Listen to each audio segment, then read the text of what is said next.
नमस्ते, मैं doctor Ritajyoti Mukhopadhyay, shoulder expert and sports injury consultant with Saksham orthopaedics Gurgaon. Shoulder dislocation या instability होती क्या है? जब भी हमारा आर्म बोन अपने सॉकेट से बाहर निकल जाता है, जो मोस्ट कॉमनली आगे की तरफ होता है, इसको हम कहते हैं शोल्डर डिसलोकेशन।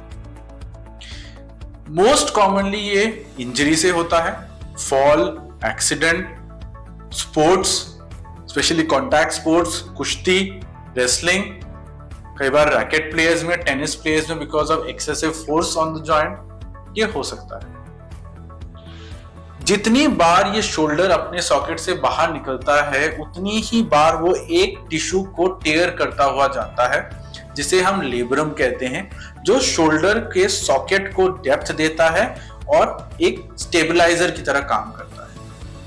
साथ ही साथ ये आर्म बोन के पीछे के हिस्से का बोन भी इरोड करता हुआ जाता है। जितनी बार ये डिसलोकेट होगा उतना ही नेक्स्ट डिसलोकेशन इजी हो जाता है, क्योंकि टिश्यू थोड़ा और टियर हो जाता है, बोन थोड़ा और इरोड हो जाता है।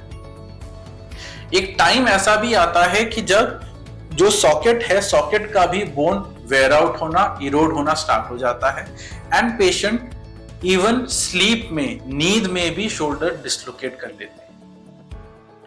दूसरे साइड एक और स्पेक्ट्रम है शोल्डर डिसलोकेशन का, जिसमें पेशेंट को कोई इंजरी नहीं होती, कोई ट्रॉमा नहीं होता, बट कोई पेन भी नहीं होता, but because of muscular imbalance, because of lack of stability, या फिर because of having laxity in joints, loose jointedness, shoulder अपने आप ही आगे पीछे होता रहता है। बहुत सारे स्पोर्ट्स पर्सन्स में भी ये देखा गया है। रिसेंटली आपने देखा होगा रोहित शर्मा के एक वीडियो में, जिसमें वो अपने आप ही शोल्डर को रिलोकेट कर लेते हैं विदाउट एनी विंस और पेन। शायद वो इसी कैटेगरी में आते हैं। हम प्राइमरीली डिस्कस करेंगे जो इंजरी से डिसलोकेशन होते हैं, जो ट्रॉमा से डिसलोकेशन होते हैं, जो रिपीटेड डिसलोकेशन होते हैं, एंड उनके ट्रीटमेंट के बारे में आगे के एपिसोड्स में डिटेल में डिस्कस करेंगे।